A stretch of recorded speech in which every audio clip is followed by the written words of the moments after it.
Welcome back to the Bluechip Breakdown, Vols fans. I'm your host, Bull, and we're going to be talking about the big court case, the big hearing that we had earlier this morning, okay?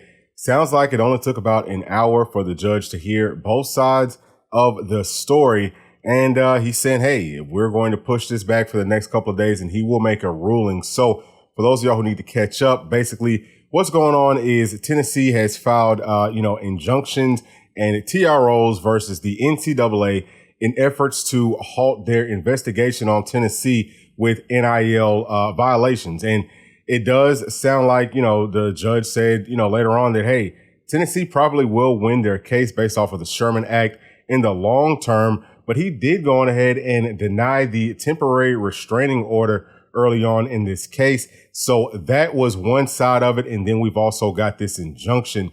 And again, I'm not a lawyer by any means, so take what I'm saying with a grain of salt, okay? I'm purely speculating, going off of what I've been reading, what I've been hearing from people who know a whole lot more about this than I do.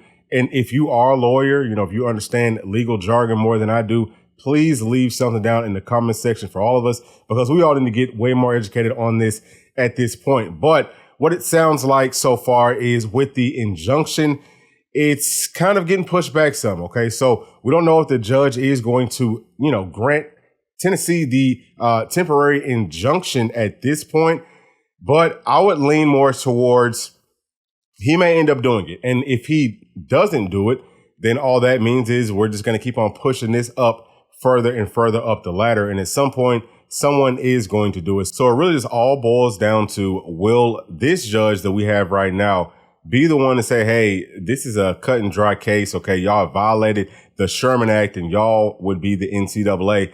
And he says, hey, we're going to grant this temporary injunction.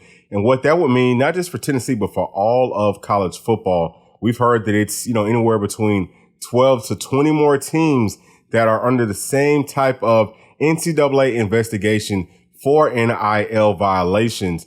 And it would essentially mean that there will be no more rules, okay? It would mean that the NCAA cannot enforce any NIL rules because it violates that Sherman Act. So it's a huge deal, not just for Tennessee, but for the entire country. And I promise you, whatever schools, whatever states of the schools that have already gotten notices of some type of an NCAA investigation, they're going to be watching this very closely. And I think that the entire country is watching this very closely. But again, at the end of the day, I do think that Tennessee is going to end up winning just because you cannot continue to infringe upon these young players' rights, with these NIL rules. Okay, you cannot continue to violate these schools with some made up rules, and they're not really even rules; they're just guidelines, and they're very vague. So I think that Tennessee has a very strong leg to stand on, but again, you have to ask yourself, how strong was the cases that were made? Okay, in the courtroom, because one thing that I do know about any type of, going to court is not what you know, is what you can prove. That's a famous quote from Training Day. And Denzel was completely right in that. That is really how this thing goes. You have to be able to prove it. You have to be able to show that evidence. And again, taking it back to kind of like the start of this whole deal, once we heard back from the judge that's ruling over the case currently, he did say, hey, I'm not going to grant Tennessee this temporary restraining order, but I am going to caution the NCAA that if you continue to pursue this, you're more than likely going to lose, because the way that I'm reading everything and based off of the evidence that y'all had presented up to that point, it sounds like y'all are very much violating the Sherman Act. And at some point, again, Tennessee is going to win this case. And the NIL rules that we have currently are going to be null and void. What is it going to be moving forward? I don't know. That's too much speculation for me at this point, but I wanted to get this video out to y'all just to give y'all a quick update on what's going on with, our case versus the NCAA. A lot of people have kind of said, hey, this could be, like a coin flip. It's 50-50. Nobody really knows if the judge is going to be ruling in Tennessee's favor or in the NCAA's favor. But again, I think that either way, we're in a really good position, because the NCAA is probably a little bit scared off of, like whatever high horse they were on before, where they're trying to prove some point that, hey, you guys need us. I think that Greg Sankey and Tony Petitti, okay, that's the, leaders of the SEC and of the Big Ten. Once they came together, they said, hey, look, a whole lot of this stuff, It doesn't really pertain to us that we're having to deal with as people as able to vote on what happens with our programs.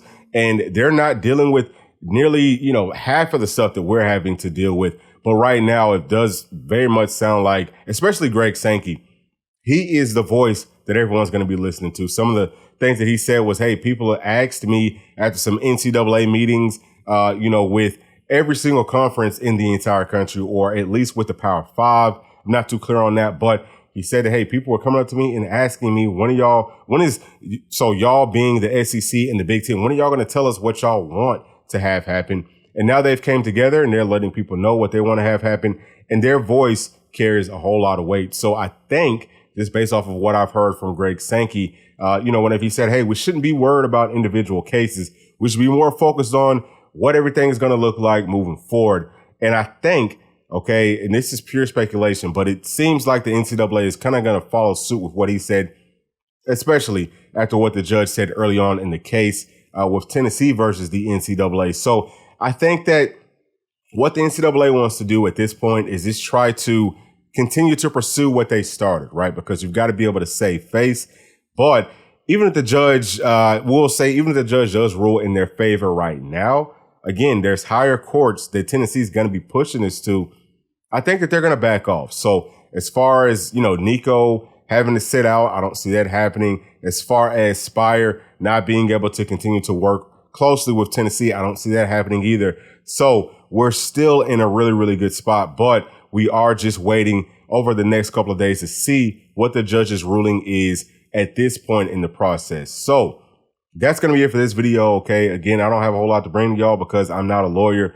Again, everything here is purely speculation on my part. It's just the way that I see it. But let me know how y'all see it down in the comments section. And as always, thank you so much for staying all the way to the end of this video. Please make sure to like, subscribe, hit that notification bell, and we'll see y'all in the next one. Thanks. Peace.